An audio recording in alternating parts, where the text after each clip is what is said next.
I can see him. Yo, what's up, everybody? So, guess this is episode one of Shout Out Southwest podcast with me, myself, Bryce, and my homeboy Chris. What's good, everybody? And pretty much, we just wanted to start this podcast as like I don't know, a talk shit type of thing, like just all the pop culture and whatever media stuff going on. Like, I feel like we got a lot to say on it and hip hop news and stuff like that. So, me and my boy just on here just talking some shit and hopefully, y'all like it and y'all fuck with it and want to listen to us. But I guess we should get into how we actually met each other and kind of even got to this point to make this kind of idea. So you want to kind of give him a little introduction on that, Chris? Or? Yeah. So basically, we kind of figured out that since, we're two really close friends, we met in South Carolina when I moved over there, and I'm from the West Coast, and I'm back at Cali, shout out to my California people. But, but, we were just keeping in contact, and we were talking about how, we usually have conversations where we just talk about a bunch of different topics and things that's going on around the world. And instead of, making it just a personal thing, I feel like it's something that, whether it's the world or a small community of people can come in and, give their opinions and maybe hear us out and, give us more feedback or, change our perspectives on certain things or brighten up on a certain subject that maybe we're not even really, understanding too crazily. It's just kind of like a, genuine thing to pick up on what's going on around the world from different sides of the nation. Yeah, definitely. And, like I said, like you said, when we first both kind of realized very quickly that, okay, we kind of vibe, like we're kind of, got a lot of the same interests and stuff like music and whatnot. So we would always have like little combos on, oh, damn, what do you think about, this person? What do you think about this project? I just heard, or, oh, damn, I just saw something popping off on Twitter, like, dang, what do you think about that? So honestly, like I listen to podcasts myself. I'm a huge fan of like some big ones like the Joe Budden podcast and the Brilliant Idiots with Charlamagne the God and Andrew Schultz. So I thought it'd be a cool idea, start one with my boy. Like, we have, like I said, we got a lot of the same interests and whatnot. So I thought we could do a little something and, see where it goes. So, that's what that's basically how this came about, Shout out Southwest. Facts. So I guess just getting right into it, man. One thing I really wanted to start off with, like, just ask this question to, I guess, the masses, because this is one thing I really see a lot with artists when they're starting out and bubbling artists. We praise these artists when they're like, when they're little and they have like a couple hundred, 1,000 followers or whatever. But when they start getting that mainstream attention, it's like we almost feel like, yeah, we almost turn our backs on them. And then it's like, oh, I don't fuck with such and such, anymore like that. They change, they got too mainstream, or, man, they're not the same. I miss the old Kanye, I miss the old Drake, things like that. We hear so much. And I don't really, I guess I understand where people kind of get that from, but I don't understand why, if you really appreciate an artist and you really like them, why you wouldn't want them to grow. Because, at the end of the day, these are still people who are doing this to, make some kind of living for themselves and all of that. And so, by them getting more mainstream attention, that's just going to, improve their life from a financial standpoint, or, it's just going to just make them be able to do more things with their art. They can branch out more. They can work with different artists and producers or, whatever, and, really kind of live out their dreams. So as a fan of that person, why wouldn't you want them to kind of get to that next level? Like, why do you think people will do that? That's it's kind of touchy because I feel like I understand the reasoning for it. Like personally for myself, I feel like any artist that I, really start following, like let's start off with like Kendrick Lamar, J. Cole. Let's just go straight to like the two biggest probably mainstream artists we're going on right now. People might say J. Cole's not as mainstream, but I mean, at the end of the day, like J. Cole's been getting hella media attention lately, and he's probably in the top 3 of big artists from at least our generation currently. Yeah, so, he might not be mainstream, but he has mainstream talent.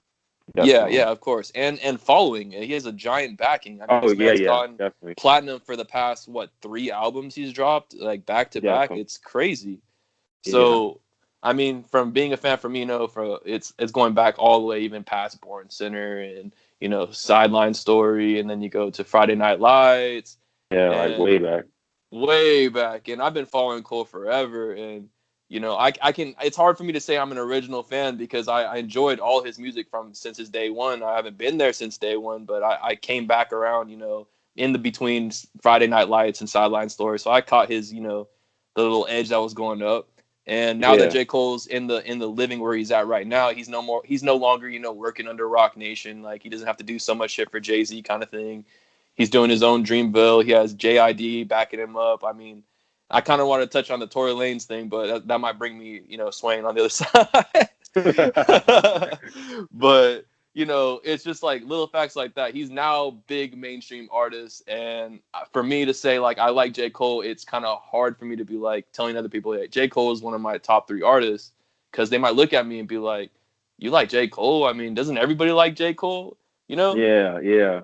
And And and, and it's kind of fucked up because I'm a big fan of J. Cole, but so and so who just became a fan of J. Cole, yesterday comes up to me and said, "Hey, bro, have you heard Bored Sinner, man? I love that album. That's like the most throwback I've ever heard."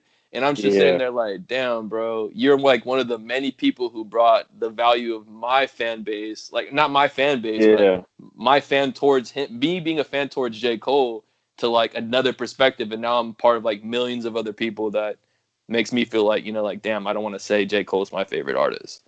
yeah. And see, that's the thing. Like, I think that's probably the biggest reason why people are like, oh no, I don't want them to go mainstream, because it's like when you come up upon an artist, like I remember back in high school and middle school, and I was like, finding new music every day, and I was like really getting into music at that time. When I would find new artists and you know, and artists that I really liked and mess with their music, it was like, oh man, like I felt like, I don't know, you almost feel like you got one up on somebody because it's like, oh, they don't know nothing about such and such. Like, I'm about to put them on this dope new music, and it almost, in a way, makes you feel like more of a person or something, because it's like you know something that everybody else doesn't. So, way, I guess that makes you feel like cool or whatever. And honestly, like that's what a lot of people these days, that's what they want. Like they want to feel different. They want to feel like, oh, I got something up on these people. Like, oh, we're not the same. Like I'm better than them and blah, blah. So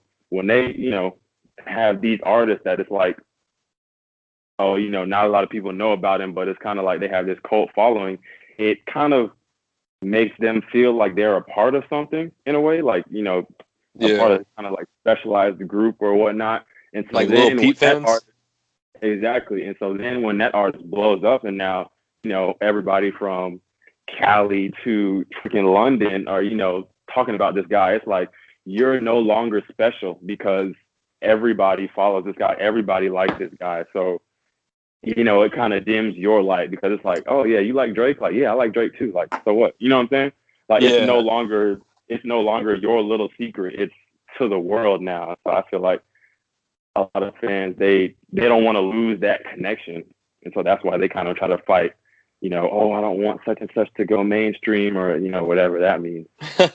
I think it's because people just want to walk around and be like, "Hey, bro, have you heard this song?" And they'll be like, "Nah, man, put It's, me on." And they're like, "Oh shit, this shit jamming, bro!" Like, like I think that's why people do that.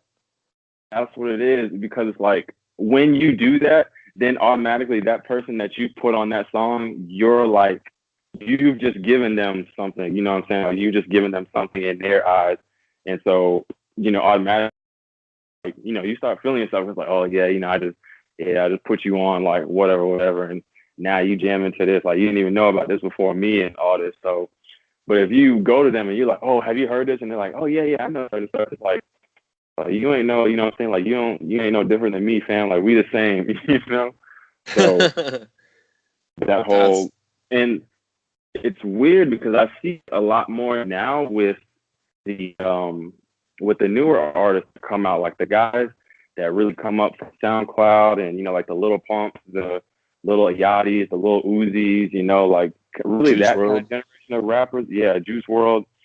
These guys, they kind of make their not kind of I mean they make their following from social media, so that's where people know them from. And so then, they kind of cultivate that fan base and, they might not be as popular yet. They might just have a little kind of niche group of people that listen to them or whatnot. And then, when they get on, it's like, oh man, Yachty changed. Or like, he started, dang, his song's gonna sound the same or blah, blah, blah. Or, in a situation of a Lil Uzi and I've seen Uzi complain about this a lot, where he might want to drop songs and whatever, drop projects, but his label, when you're on your own doing everything, there's pretty much no rules. Like you can do whatever you want, you can say whatever you want, you can drop songs and tapes whenever you want. But when you sign to a label, you're now a part of a corporation. You're now like kind of you're like an the item. face of the corporation. Yeah, really, you're an item of that bigger business or entity. So you can't just move how you want to, because at the end of the day, you represent them and you you work for them. So like if you want to put out a song, I think Lil Uzi signed to Atlantic, which is also the same label as Cardi B. So if Uzi wants to put out a song, Atlantic might be trying to push a Cardi record at the time. So they're not really trying to put all this attention on Uzi right now, because he's not the biggest artist on the label. That's going to go to Cardi. So they're going to put all their like time and effort into, making sure they've got her stuff kind of where it needs to be, and, making sure, her stuff, blows up on the radio, like it's all over, making all this money. And then, when she kind of, gets all the, it's all her just dues and whatnot, lesser artists, and kind of get the scraps. And I think a lot of people coming up, they don't really realize that, it's a hierarchy at the end of the day. The music industry, like, it's like, no, like I'm gonna get my fill, and then, after I'm done, you can get yours. You know what I'm saying? Like if you're not the biggest artist, then you kind of gotta move when they say move. Yeah. And so, that's kind of like brings us to like the next part of this topic, which is 21 Savage. I remember when 21 Savage was blowing up, and people were constantly like listening to the song. Like that song Bank Account was playing on the radio like I don't know how many times a day. Or even before that with like No Heart and the record with Future, like all of those. And now, he's getting deported from ICE and everything because apparently he's from the UK, and now everyone's talking shit about 21 Savage, and they're just forgetting about who he was, and that people were just fucking with him like not even 10 minutes ago.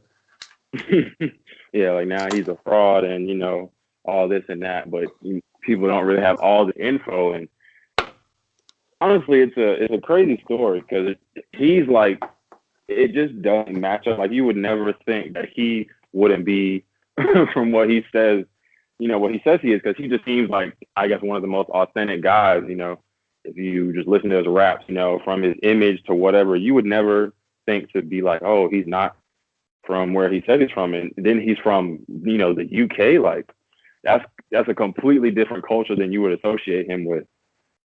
Exactly. When that news came out, everybody was just kind of like, huh? Yeah, and it's like I think the craziest thing that I heard here in California, I don't know if it's in the East Coast as well, but a lot of these California people are saying, oh, I thought he was from Atlanta, and I thought he's a gangster, he did this and that, blah blah blah, whatever, but he's from the UK, he just be eating crumpets and shit and blah blah blah. Like how do you just degrade someone, like the whole time you thought this man was a shooter straight from Atlanta, he probably put a gun straight to your head, and now all of a sudden he's eating crumpets. Like what? I mean, are you getting that kind of like backlash towards him, like on your side? Like, do you hear that from people talking? Really what I see is just like, I've seen more of, and I guess I'm not really looking at, regular people. I've seen a lot of support from, I guess, other artists, like Migos, and I've seen Lil Yachty kind of support him, and Jay-Z gave him a lawyer, bro. He gave him his attorney. Yeah. A lot of people, try to, kind of reach out and try to help him with this situation. But I think to what you're saying, it's like people are kind of so quick to kind of make a judgment without looking at a fact. It's like, okay, whether or not he's from the UK, I think when he moved over here, he was like, what, like, he was a kid, like maybe 5, or I think I heard somewhere else that he was like 12 or something when he moved over here. But basically, he was young. And so, he's basically in his formative years when he came to the States. So whether or not he was born here, he could still have grown up and, experienced all the things that he's talked about in his raps and whatnot. And he could really still be that same person. Like, it doesn't matter if you, it doesn't matter if you're born in a certain place. It's where you grow up, because that's where you get your foundation of like morals and, the kind of people you hang around, they kind of frame, the kind of person that you eventually turn out to be. So it's just like people made or are making kind of all these snap judgments without really, looking at, oh, okay, well, if he came over here when he was a kid, he's like in his mid-20s right now, he pretty much grew up over here. So, I mean, he's pretty much a resident of the United States. So he's, why wouldn't he, be telling the truth with, the stuff that he said in his raps and all that. And it's like, I don't know, they just kind of, it's like they were waiting to pounce on him. And then, because that's one thing that social media loves doing. They love tearing somebody down. Like, that's like the biggest pastime on social media, is like this cancel culture of, such and such. Oh, shit. They said something that I don't like, they offended me, so we finna get them out of here. Like, so then everybody just starts tweeting at them. Cancel, and, cancel, whatever. cancel. Yeah, such and such. Yeah, we're not messing with them no more. Like, whatever. And people will do it for the smallest things. And it's so funny. It's a perfect example. When the whole 21 Savage situation was going on, Demi Lovato made a comment. And I want to, like, quote it directly, because I don't want to misquote her. Like, I want to get this straight from the source. Yeah. Of course. She tweeted out, she tweets out, so far, 21 Savage memes have been my favorite part of the Super Bowl.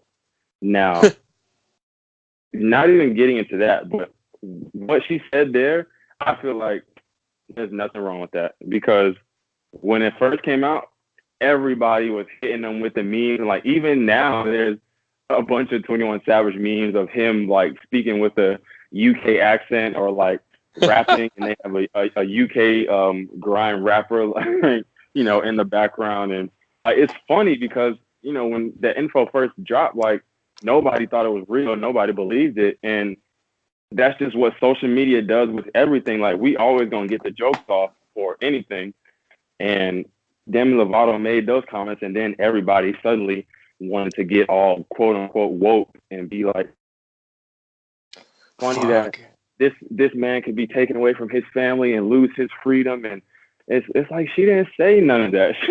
She just basically said the fact that this man might actually be from the UK.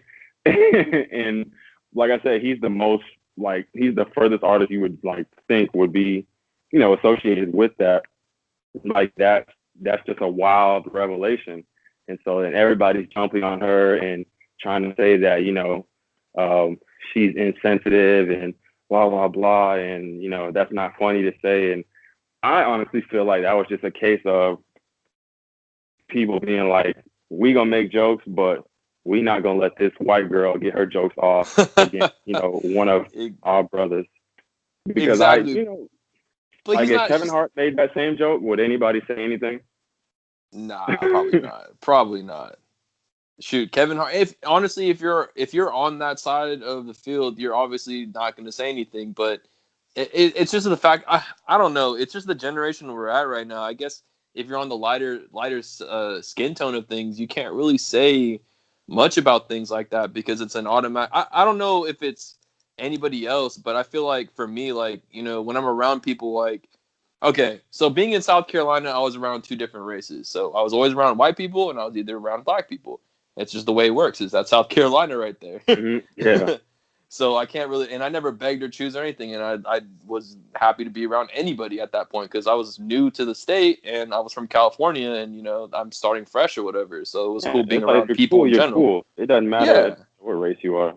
yeah, and the thing is like that's the way I thought, and I was like, okay, well maybe on because of all the shit that's going on in this world, maybe the South is different. Maybe California is just so backwards, in their thought because they're so ahead. They think people are better than this or that, stereotypes, etc. But I go back there, and I literally met black people that would tell me, "Hey, man, you act more black than you are white, so we consider you black." And I'd be like, "Yo, wait, what? Like, I'm Filipino. Like, I'm not even anywhere near being Yeah. black. Like, that makes Yeah. no sense." But then on the opposite end, as a firefighter, and these were white firefighter men coming up to me and being like, "You don't actually act black, so we consider you white." And I'm like, "Yo, what the fuck?" you know? Like, it's not just one side that's seeing it on opposite ends. So it's kind of like everyone's doing the same thing, but nobody's allowed to say anything about the same situation because it's like it's a conflict of interest automatically every single Yeah, time. it's And for me almost a being case of like you got to yeah be this tall to ride this ride, yeah You like gotta what you the gotta be this dark to say this, to yeah. speak on this topic. So my skin tone basically says that I can either speak on certain black topics and then I can speak on certain white topics, but I'm not Mhm. allowed to speak on my own topics. you know Yeah, Like that's how I felt being in South Carolina, and relating that to how Demi Lovato gets backlash for 21 Savage. She's a white girl who literally is sweet as shit, is innocent, and is down for all the movements. Mhm. But she says nothing that's any harmful whatsoever. There are people on Twitter who say harmful things about African yeah, way American, worse. like way worse, like history and everything. Just straight up the black population, they'll just target it. But people now will target someone who's famous, who's being very innocent about things and not saying anything crazy, just for what, the clout, because everyone else is doing it, because Yeah, she's a former drug addict and it's easy to pick on her. Like, is that what the purpose is? Like, I everybody wants to be a social justice warrior. exactly. And I'm looking at her Twitter. I'm looking under her Twitter comments right now, literally, and I'm scrolling past a bunch of other stuff, and Yeah, I'm literally seeing people say like, "Go kill yourself. Go kill yourself. You should have killed yourself." What the fuck? Like, for what? that's Like, because she crazy. said, yeah, because she said the memes are funny. Like, everyone, I'm pretty sure if anyone watched it, they'd laugh. Yeah, she laughed at every something everybody else was laughing at. You know how when like I don't know, you might be like you and your boys, you sitting around and y'all cracking on each other, and then like your boy says something about another one of your homeboys, and you laugh, and then your homeboy comes at you like, "Fam, why you laughing?" You know what I'm saying? And it's Mm-hmm. like, bro, like why you directing that? Why you directing that towards me? I'm not the one that is coming at you. I'm just, the shit was funny, so I laughed. Like that's exactly what that whole Demi Lovato situation was to me because like I saw so many people just like, well, this man 21 Savage, like you said with the whole tea and crumpets thing, like they was going in on him. And at first, like, yeah, it's funny because we don't really understand, we didn't really understand the severity of the topic. Now that it's kind of come out that, it's a lot more serious. It's like, of course, we hope that, he doesn't, that he's okay and that, he can get past this and he doesn't have to leave the country. But at first, we gonna get these jokes off. It's just like that's just what social media and that's the good part of social media because the memes and stuff is always funny. Um, and so I just think that everybody just went way out of proportion and just like jumped on her for no reason. Like I said, she didn't even say anything. She literally just said the memes are my favorite part. And it's like, who Yeah. wasn't laughing at that? So I don't know. It's the Honestly, whole cancel culture. yeah, to be real, I'm not even gonna lie. My favorite meme was like when he was rapping British. It was like that one British Yeah. rapper. Yeah, that shit was funny, man. I'm not even gonna lie. Like, it's a fucked up situation, but I mean, everyone does comic relief. It's comedy for a reason. Like, it's not Yeah, meant to be serious. It's funny. it's funny. Like, and that's what I'm saying. People, and that's what I don't like the hypocrisy of certain situations. Because it's like, I don't want people to think like we some Demi Lovato apologists. Like, I'm I'm not a fan of her. I'm not a fan of her. Like, I know her, you know what I'm saying? Like, I've seen her in movies before, and like, I know she does music, but like, I don't listen to her stuff. Like, I don't follow her, but I don't have anything against the girl in the same breath. So it's like, once again, why are y'all jumping on her for just doing something that everybody else was doing?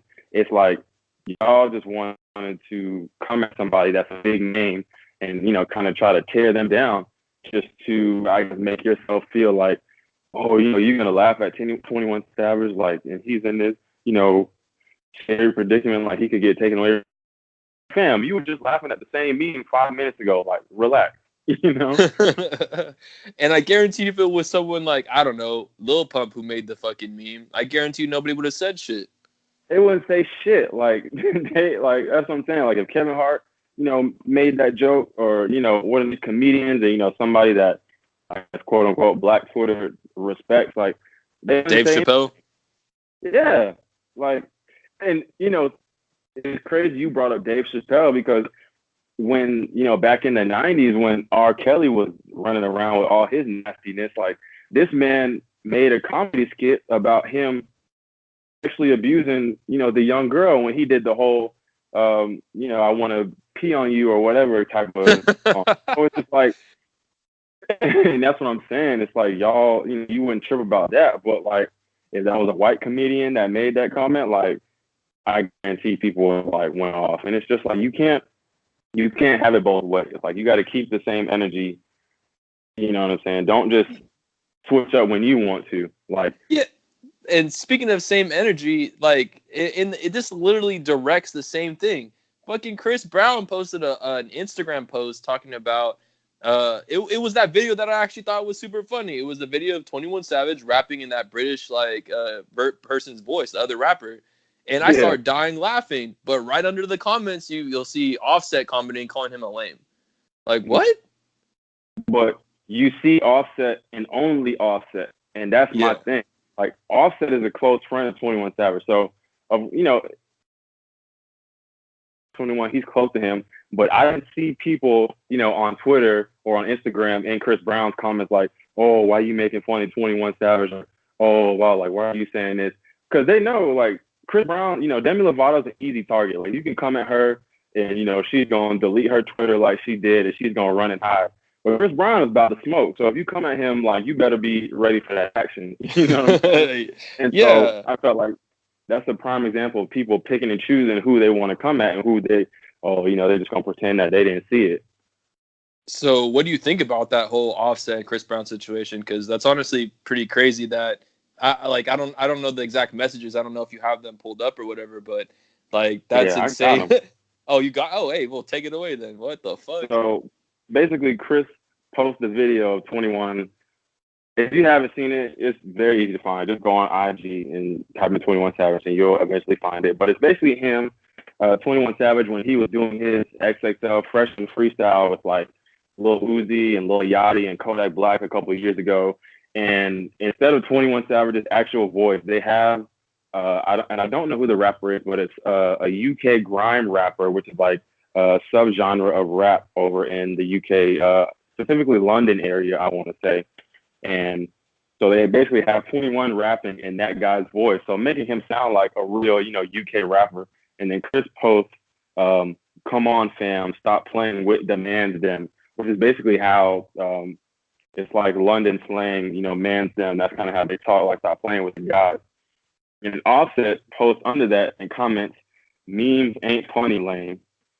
And then Chris goes, he just pretty much goes off on him, is like, "Fuck you, little boy.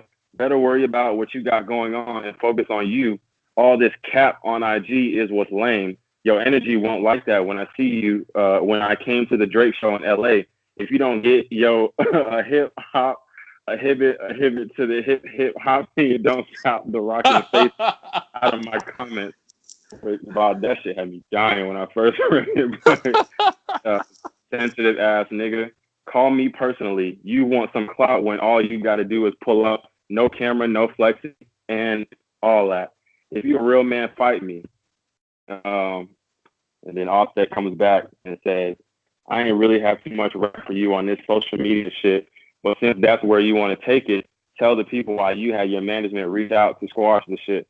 Check my record and check yours. Only people you go toe to toe with is women. That's for lame. Oh, and by the way, I'm gonna smack the shit out of you when I see you. And so then, I don't have the screenshot of that, but Chris Brown, I think he posted his address or something like that, and it was like, you know where I live. I'm gonna be home at 4. Pull up. And after that, Offset starts moonwalking, and it's like, oh no, I'm not trying to mess with you. You the feds or whatever. Like you trying to set me up and blah blah. Basically, like backing down out of the whole situation, and then moonwalking. yeah, straight moonwalking. And so the final message Chris posts is like, don't consider myself gangster, but I promise the worst thing in the world is when a singing nigga got niggas scared to fade. And what's lame is nigga all in my comments worried about another nigga. I'll leave this. So you just dance your way out of my comments. And then he brought Cardi into the situation saying, I'm going to send your girl some flowers so she know I respect her. I'm disappointed in this nigga.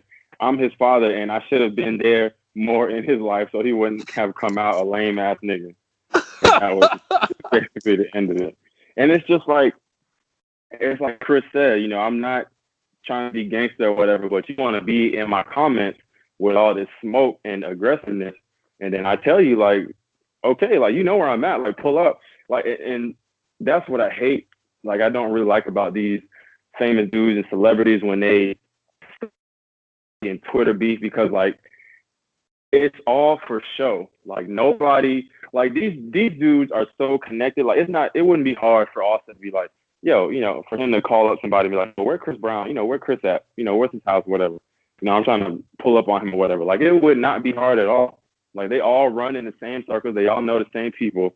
So you basically doing all this on IG, it's just for looks. And it's basically just to look like you about it, when in the end, you really know that you're not going to do anything. And I guess that it just annoys me, because it's just like, why you wasting everybody's time? Like, if you're going to pull up, then pull up. But like, and like I said, Chris offered the fade. He told him, look, I'm going to be home at this time. You know where I live. Shoot, come see what's up. And now you want to, dance out of the smoke and try to be like, oh no, it's not like that, whatever. It's like, well, don't come after me in the first place. You know what I'm saying? Yeah, because you already know. Everyone knows, bro. If you try to pick a fight with Chris Brown, he's just gonna send you the address and tell you to come through. Yeah. Like it's straight up smoke. To be honest, I'm not a violent dude, but I like that. Like, don't talk about it. Be about it. Like, nah, I'm not finna do all this with you. Like, pull up. You know what I'm saying? I'm not with all this Twitter fingers and stuff. I honestly wouldn't mind watching like Chris Brown and Offset fight. Like I feel like Chris Brown would whip his ass, because I know he still got bad blood with Quavo. Yeah, but because wasn't Quavo dating Karrueche Tran? I think they were seen like in a car together, but this was months ago, and it really never heard anything after that. Like, so we don't know if they were dating or whatever. But yeah, I think that's kind of where that whole kind of beef started from. Yeah, I kind of figured that's kind of why Offset didn't mind. But the thing is like, all right, if Offset's going to call Chris Brown a lame, but why is he following him on Instagram? It's not even that. It's just like, and see, that's the thing. Like, none of these dudes are really friends. Like, they be all in each other's pictures and comments like, oh, my bro.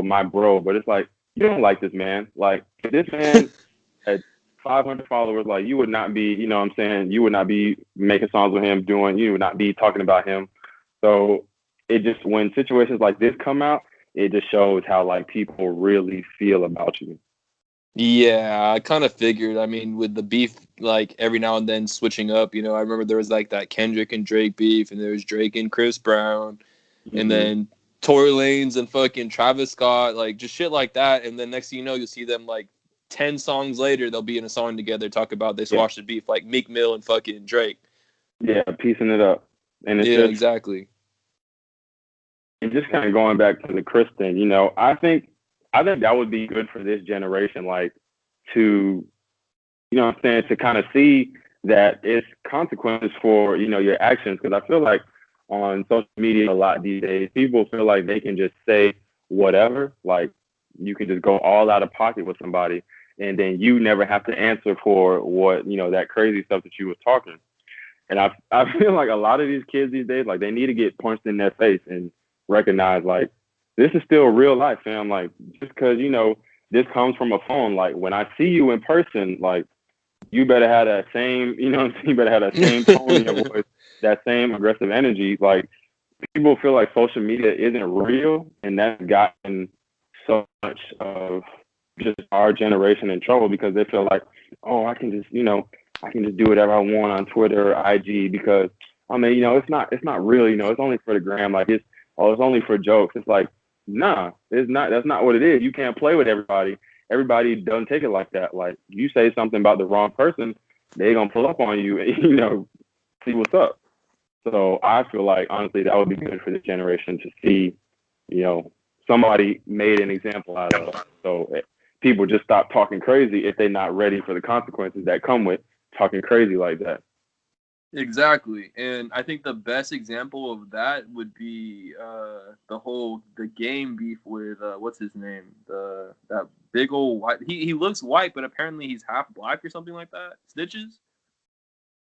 Oh right, You remember that beef and like how Stitches was about that shit? I guess they were going off on each other through like music and Twitter and everything, and then they finally saw each other in Miami, I believe. And Stitches pressed him up, and the game's management knocked his ass out. Right. It's like playing games. Like we about everything that we said. Yeah, and like we told you we was gonna sleep you if you came through, and look what we did. We slept you. Yeah. And that's the kind of thing that I respect about artists nowadays, when they actually stay on their rapport. They stay on like their own kind of grind. Like they're them. I only know very small artists like that I can think of in my head right now, like in the top 5 in my head, that actually are consistently the same since like the very beginning. And like to be honest, Kendrick was one of them. He's consistently stayed, and I feel like he's even went back a little bit and went back to being cultural rap instead of just like what the mainstream wants. Mm-hmm. That one album, what is it called? I'm getting the one with King Kunta on it. To Pimp a Butterfly. Yeah, To Pimp a Butterfly. That album right there was a fucking genius. Didn't get a Grammy or anything. Didn't get an award or whatever. But the whole lyric behind that and how everything was built in. He had a conversation with Tupac at the end of that album. Like, yeah. And no one paid attention. Well that album got no clout whatsoever because it wasn't, hip hop, bouncy, didn't make me want to like throw my Xbox across the fucking room type shit. Yeah, it wasn't turn up music. Yeah.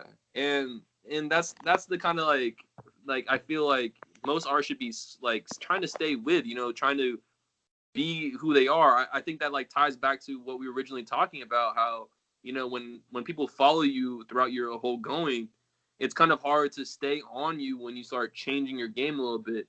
And, as a loyal fan, you're like, fuck, I don't know if I like where you're going with this. Kid Cudi's a prime example of that. When he started making Indica after, Man on the Moon Part 1 and 2, I myself was like, I don't know about Indica. It was kind of like a little bit dark. It's just a different direction. Yeah. So it's just crazy how like artists these days really want to be about something, and they want to represent gangs, or they want to be on that simp shit, or they want to be a drug dealer, they want to do this or that. But when it comes back to the end of it, they forget that they're human as well. And us as normal people, we consider ourselves normal people, so we can say whatever the fuck we want to these celebrities, which is why we tear people like Demi Lovato down on certain situations and talking about that, and or why we let people like Chris Brown say whatever he wants, and the only people who can try to cut off that tree is other celebrities, because we make him look this. Or people who are really like about it, people who aren't just gonna back down, really quick. Exactly. It's like at the end of the day, I just respect realness and just realness and authenticity. Like I said, I'm not a violent person, but if you online talking crazy about somebody, like you better be able to back it up. And when I see you back it up, I'm gonna respect you more, because it's like, oh, okay, he's about what he says. You know what I'm saying? What I don't like is when people will be all rah rah on social media and whatever. or just not face to face with somebody, and then when it comes to it, they want to back down and be like, oh, I didn't mean it like that. It's like, nah, you did mean it like that. You just not strong enough to stand on your 2 feet and be like, yeah, I said it, I meant it. Now what you gonna do about it? Like that, I don't respect. Exactly. And all this chatter always makes like rumors and whatnot. Kind of like what, speaking, since we're talking about Chris Brown had that the rape accusation in Paris. And everyone was going crazy about that. Freaking womenist, what is it? Feminist Twitter went crazy over that. Started attacking that. Off the rip. And, even going on what you're saying, Eve, the lady that used to be a rapper, she was on The Talk. It's like a daytime television show with like a panel of about 5 women from, different races, backgrounds, or whatever. And they just talk about, different topics, news stories, and all that. Eve kind of went off on him, when that news first broke, and just kind of, I don't know, slandered him. Was like, you can't just treat women any way you want to, and when are you gonna learn, to act better, and when are you gonna let your talent shine through and stop doing all this crazy stuff? And when further info came out about the rape accusations, when the girl actually said, oh, well, he didn't, physically force me or anything like that. And, it kind of came out that she wasn't telling the truth. Then Eve had to backtrack and be like, oh, basically apologize to Chris. And it's like, that's so dangerous. Like, you can't just, and, it's hard because, based off the person who it is, I feel like that's where people get most of their judgments from. Like, I'm a huge fan of Chris Brown, but he's not the most model citizen. Like, he's not always put himself in the best light, in the public eye. Like, he's done a lot of crazy things that even I've kind of been like, damn, Chris, like, why are you doing that? Like, it's not, it's not going to make anything better for you. Like, it's not a good look. So, people are they kind of make flash judgments on him because of things that he's done in his past. But that's, and that's human nature, but we kind of have to check ourselves. Like, okay, I don't have all the facts on this situation yet. I'm just gonna watch this story closely, and then when I get the facts, then I'm gonna go in if I need to, or I'm gonna keep it to myself if it's not what it was originally said to be. And it's such a scary time now for, I guess, just anybody with a bit of notoriety in general, because, like with the situation with Chris Brown, this lady, this girl alleged that, he met her at the club, and then they went back to his hotel room.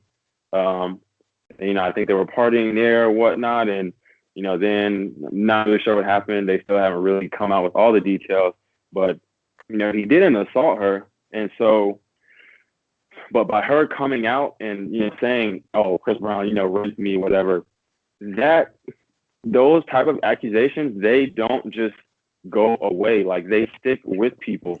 So even if Chris, next girl, whoever that he might try to talk to, whatever, she'll have that in the back of her mind, like, she'll be kind of looking at him a little funny, because it's like, is he like that, or was she telling the truth? And so I think it's so damaging these days where people can just make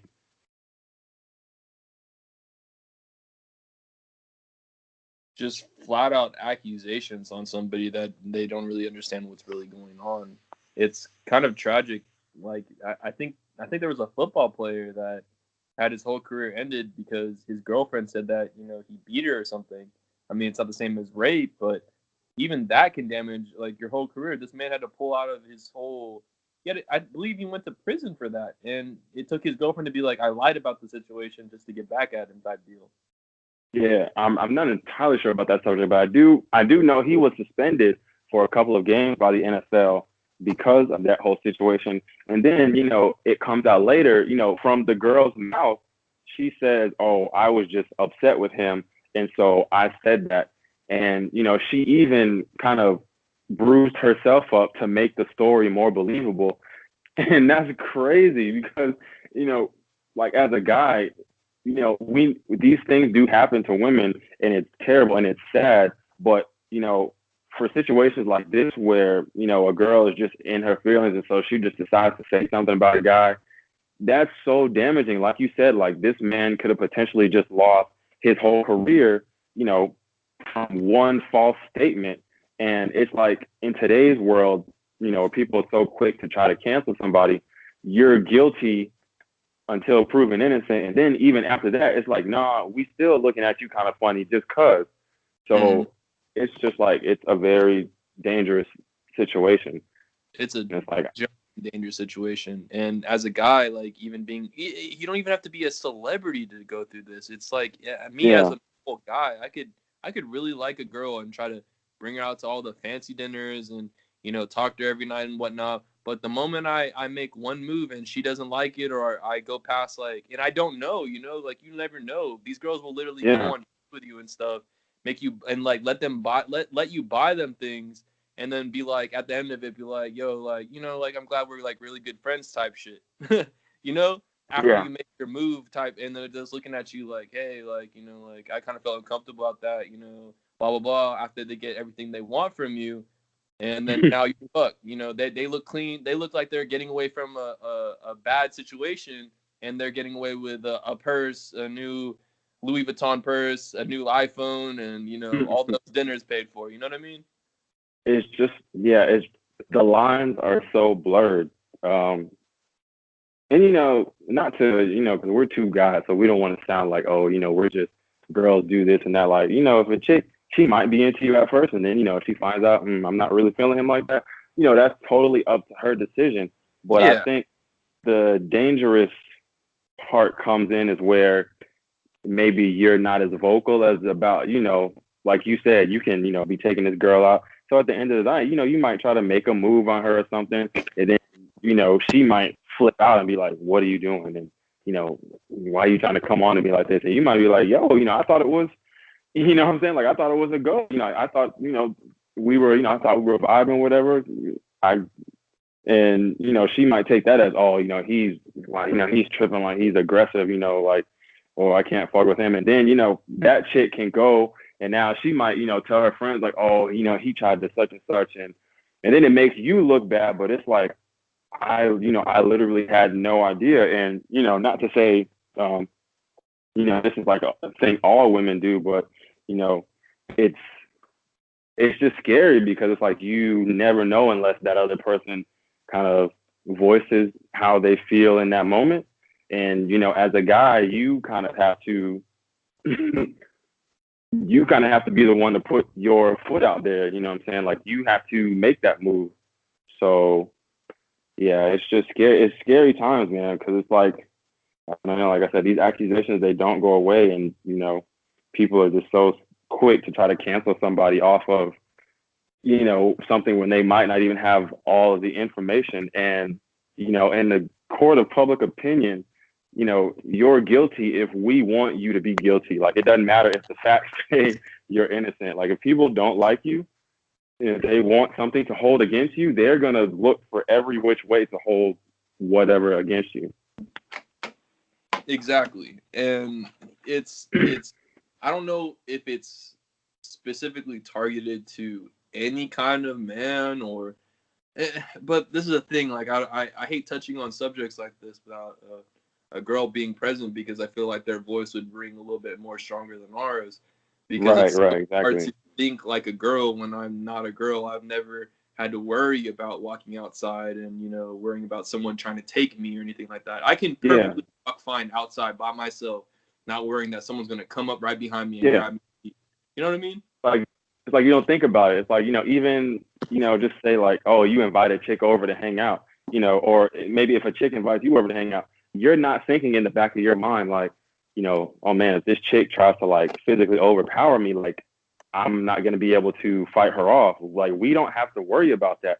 But that's a very real, like, thought that, some women have to go through. And, it's sad because it's like, you shouldn't have to worry about that, like no definitely is no, and like unless you get a yes, like you just gotta back down. And some dudes, they don't really subscribe to that, and so like I'm not gonna lie, man, like it's rough out here for chicks.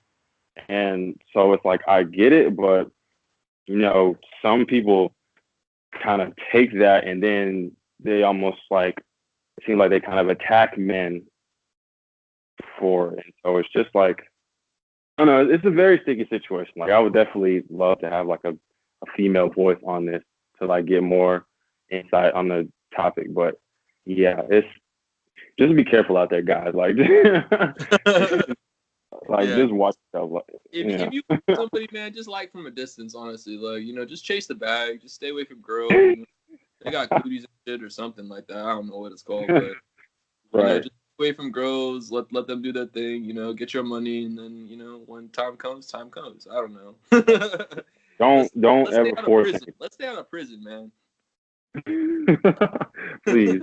Uh, so I guess moving on to something else that kind of came up that, oh no, this kind of left a bad taste in my mouth when I heard about it. But the actor Liam Neeson, who is the guy from the movies like the Taken series and just a bunch of kind of like suspenseful action movies like that. He was doing a press run for this new movie that he has coming out, and I think it deals with the topic of revenge or something of that sort.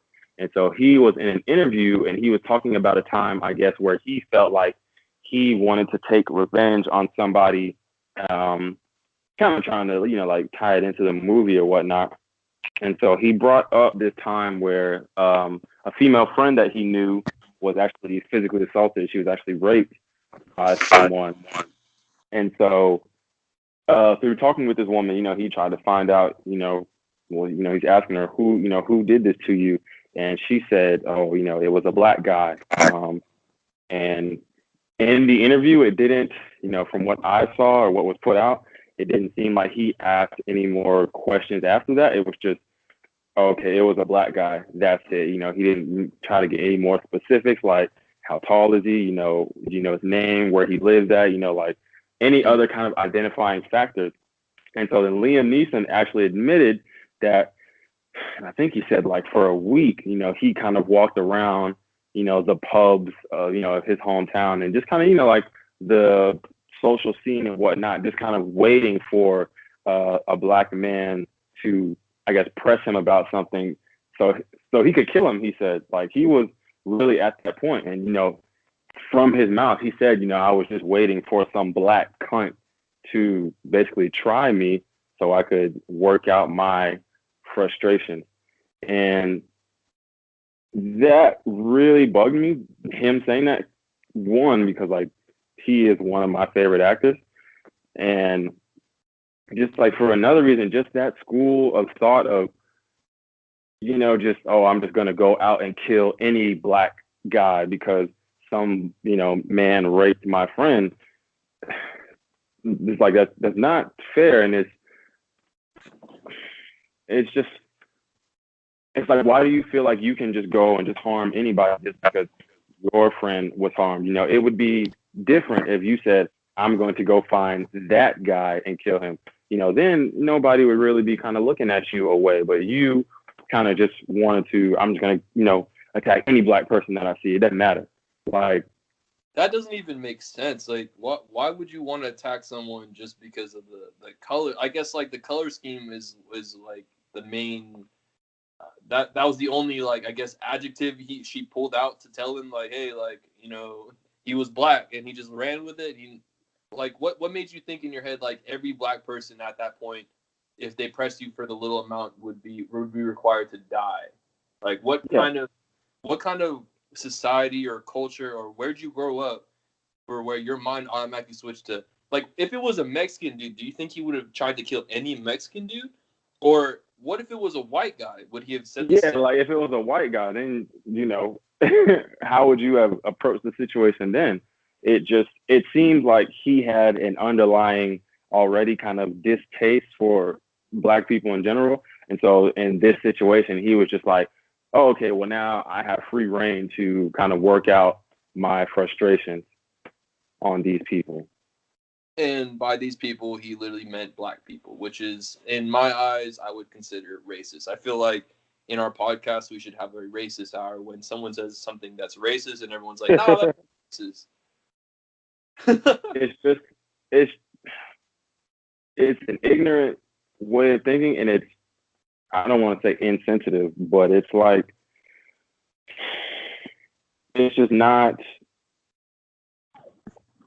I don't know, it's just not a good, I don't, like I said, he didn't ask for any other like identifying factors on, who is this man? It was just literally, oh, it's a black man. And, we've seen this before where, people just kind of stereotype black people as, aggressive or loud and, dangerous or, threatening, like me being a black man myself, like I've definitely felt like there were times where I've had to, act in a certain way around people who don't look like me because I don't want them to judge me or, put me in a box with, other people who they might have stereotyped, like I said, they think we're all like loud, aggressive, and, they fear us and, whatever. They're just, and it's hard dealing with that as a black man because like you almost, it's like you got to dress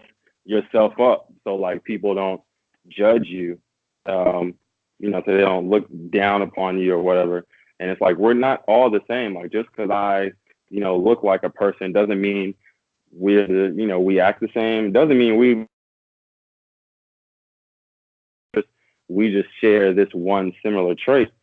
And with that line of thinking, like that's kind of very closely tied to a situation that happened in America a couple of years ago where the young teen Trayvon Martin was pretty much hunted down and killed by George Zimmerman, who was, a white man basically killed a young black teenager because he saw him in a neighborhood where he didn't feel like he should be in because of the color of his skin.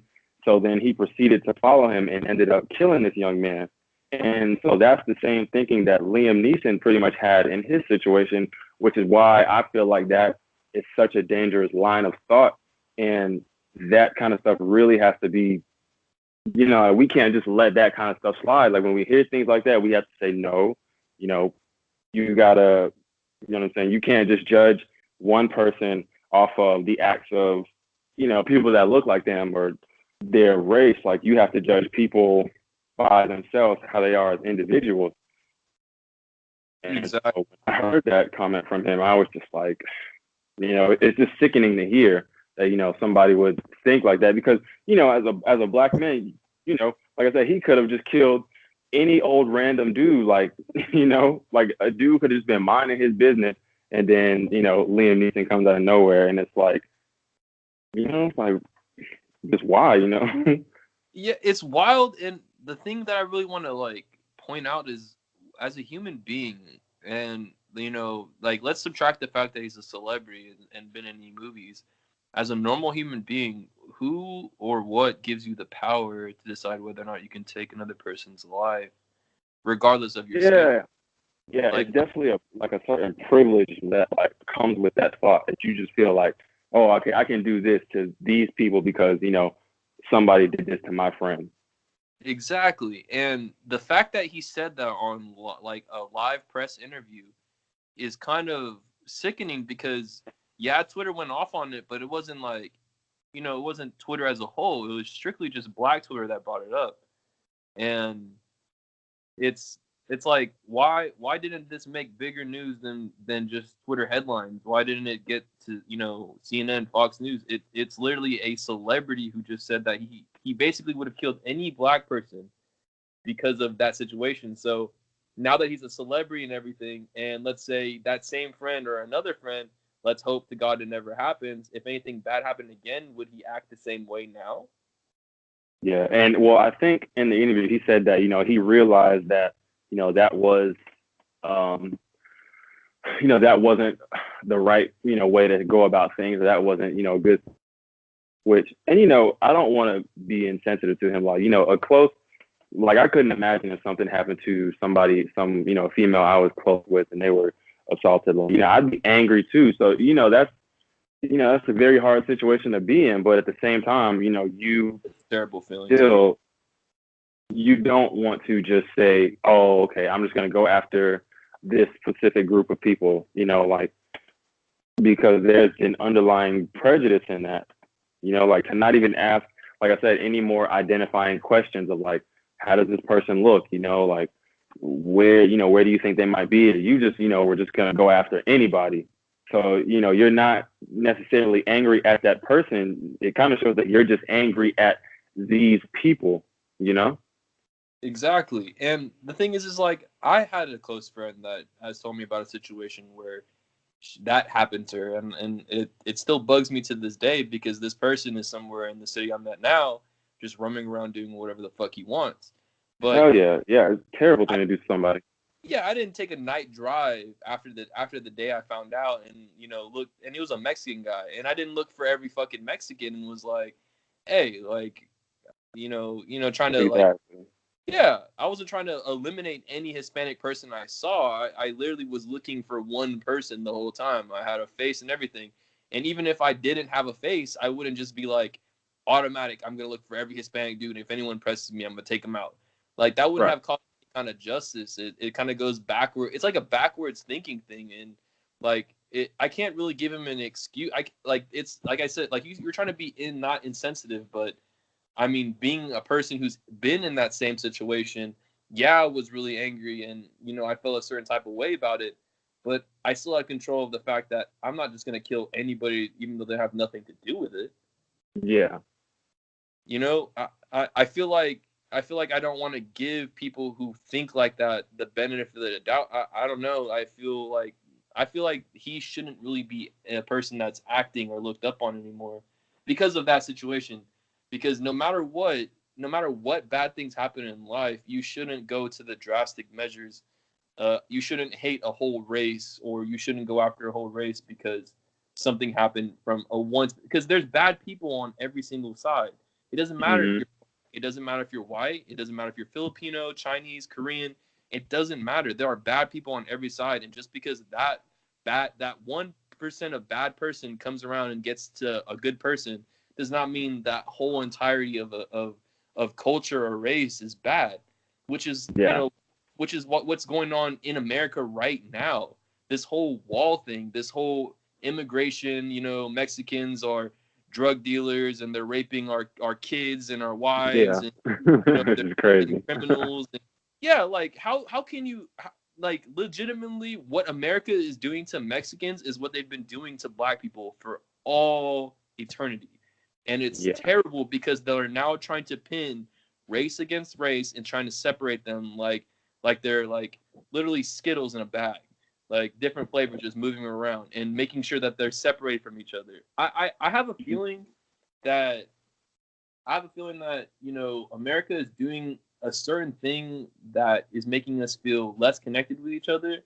That way, we could never stop what's really going on. And I felt like there was so much progress and rapport for like peace when Obama was in terms. Like the last 8 years when he was there, I felt like Hmm. there wasn't really anything big going on in America. I mean, there was one school shooting, but that was something that like right afterwards there was gun control instantly, Yeah.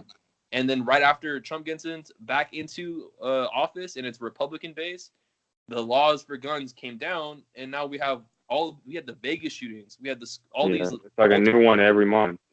Yeah, exactly. And we have the biggest rate for that. And these are kids that are dying. These aren't adults. These aren't gangsters. These aren't prisoners. These aren't Yeah. normal 25 and up people. These are kids that are getting shot in their own schools by guns that they can't even buy. And the whole thing with the wall business was, kind of targeting Hispanics and whatnot. It's the same thing, that Liam Neeson was kind of doing this on a bigger scale. It's like you can't cast this blanket over a whole demographic of people and just generalize them and say, okay, they all are like this, because there's good people and bad people in every race. Like it's never one sided. So it's dangerous, and it's almost like it's un-American to, just try to cast a whole net over a bunch of people and say all of them are this way, they're bad, so we should just, get rid of them, because America is like the melting pot of all countries. Like there's so many races and different cultures, and like that's how America started. From back before we even knew about this continent, and the Native Americans were roaming around, and then the Europeans got over here, and then the Europeans brought slaves over here, and so it's always been just a huge melting pot of different different cultures, different races, ethnicities. So we shouldn't try to separate each other, and just be like, oh, okay, these type of people act like this, so we're not going to associate with them. It's like, no, like I said, treat people on an individual by individual basis. So I don't like that person because of how they act, not I don't like that person because of how people that look like them act. Yeah, exactly. And I mean, I feel like that's something that should be taught. I feel like there's so much, teach them at home kind of thing going on, whether it's life or taxes or everything. And I've literally heard teachers say it's the job of parents to teach you about how to run your life. But I feel like somewhere in like our history books, we should be talking about how we should be working together to be together, like to be unified. Yeah. It's American history. It should be talking about uniting. The first word in the United States of America is united, and this is the Yeah. one thing about the country that is literally not true. It's not united. We're so separated from each other that's why we're in the predicaments that we're in now. And every topic that we talked about today is like somewhat correlating to what's going on with this subject right now. It's because people are not united and they choose not to see eye to eye. They let the past and they let everything that's happened in the past, which I say you should never forget, but you should learn from it. And I feel Yeah. like if at one point, either on the side of Americans today, like our generation, we should put aside all the differences that our fathers and dads and moms and grandparents all had, and forget about that and just focus on to what the future holds. All this Trump shit's not going to matter when the president from our age group is in control and doing the things, because he'll be thinking the way we think. We're just getting Yeah. how people in Trump's age group think and how they react and what they want. We're not in that category yet, and I think that's why America is not the way we want it to be. And it just all kind of boils down to like we're stronger together than we are separated, because like at the end of the day, when an American person goes over to like say we go to the Middle East, or like Iraq, Pakistan, and countries like that that don't necessarily like Americans, they don't care if you're white or you're black or you're Hispanic or whatever. If you're from America, you're an American. So what I'm saying, they judge you off of that. So they don't look at all that extra stuff, like how we try to separate by race and whatever. It's like, no, you're American, we're going to judge you off of that. So that's how people outside of America look at us. So why would we weaken ourselves and try to separate from each other, when at the end of the day we're all looked at the same? And it just makes us weaker as a people and as a country. Like, if we would just come together and like, you're never going to unifiably agree on everything, but it's like, if we could just have some form of just like unified, just, I guess, cordialness towards each other, like we could get so much more done instead of just arguing with each other over small things every minute, and because all that does is just tear us apart, and it just sets back the progress of actually making this a great country, and not just saying, oh, this the America, the land is a free and the beautiful and all that. Like, no, let's actually make it how we say. Exactly. I completely agree with that.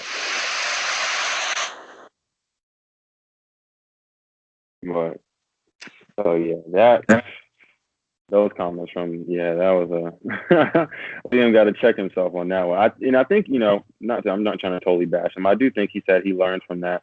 So hopefully he's telling the truth there, and hopefully that story will kind of get out to more people and show them that that's it doesn't matter what happens to you. Like, that's not the way to go about it. Like, don't just attack a certain group of people just because they look like somebody that whatever. Like, you know.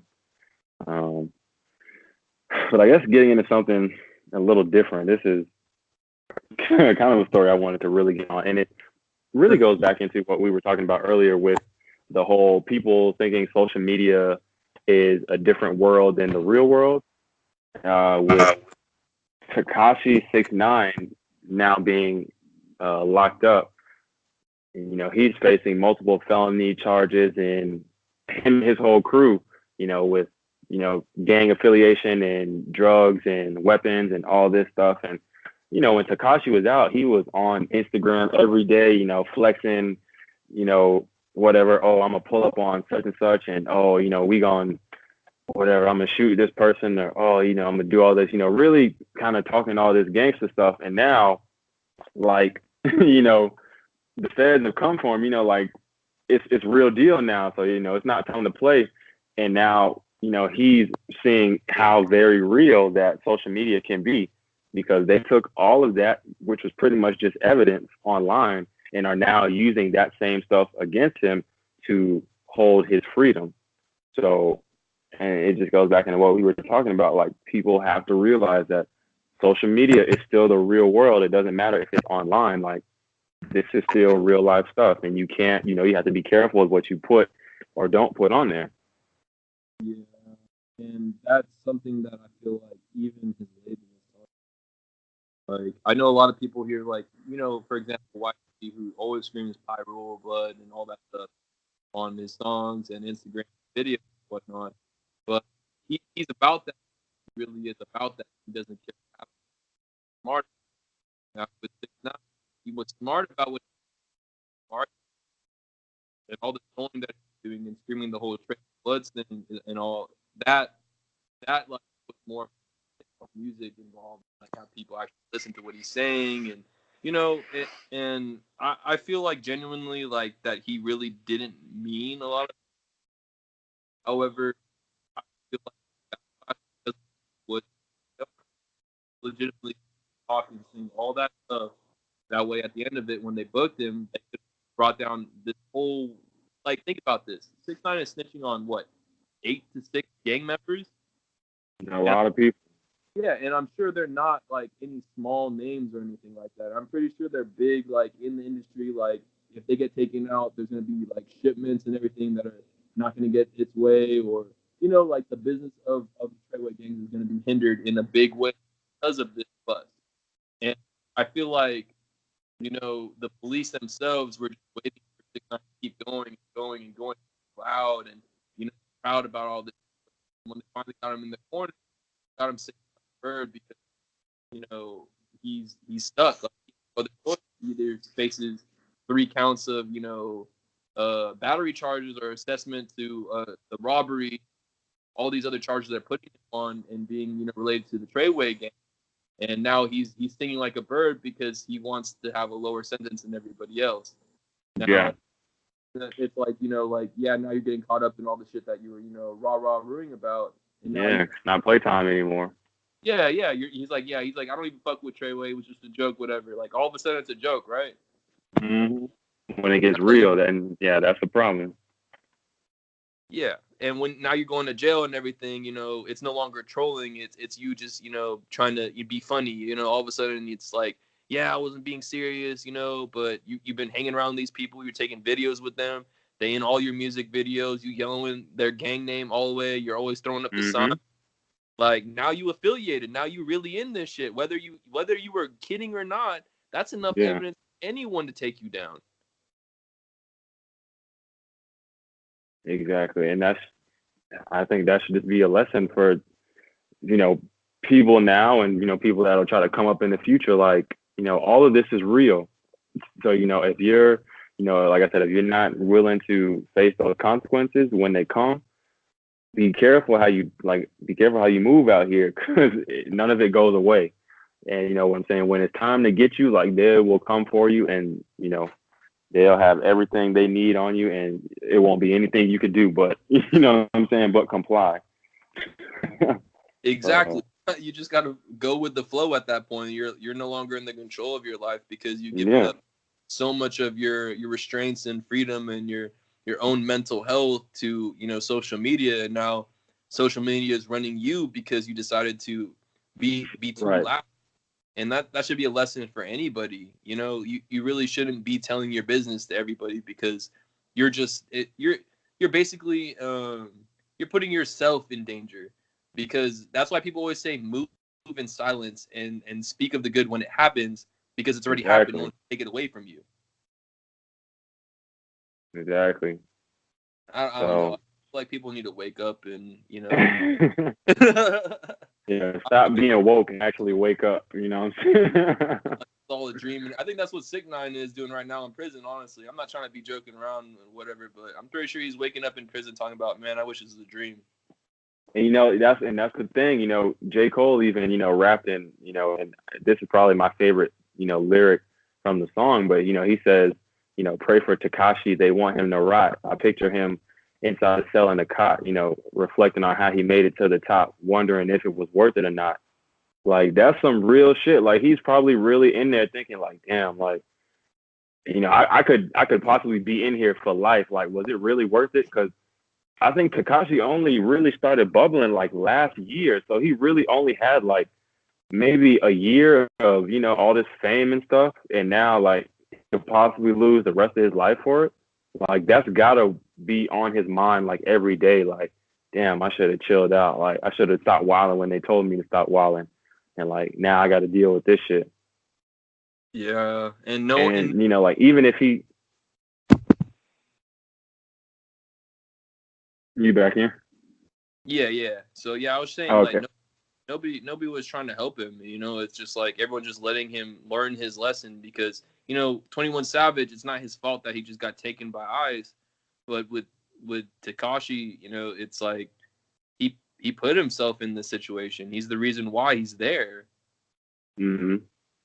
And like certain people, work, like I know he had a Breakfast Club interview with Charlamagne the God, and he was telling him like, you gotta chill how you moving, man. Like, it's because it'll get real out here. And Tekashi, he was hot, he was bubbling up, he was getting all this attention, so he wasn't really trying to listen to nobody right then. But now it's like I don't want to say I told you so, but like, dang, man, I can't say I didn't see it coming.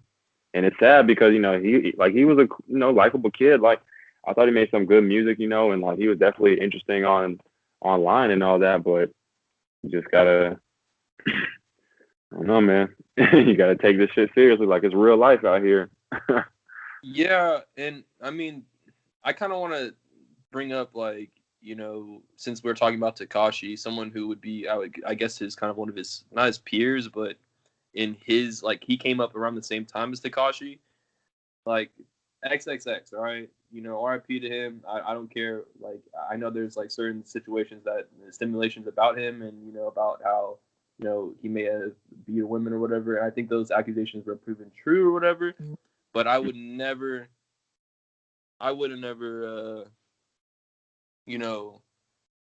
wish death upon anybody, or say like I was a fan of X until I heard about all this stuff. But because of all the trolling and all the things that X was saying in the beginning when he was coming up, Real World caught up to him, and people set up a way for him to to be killed. And that was a wake up call.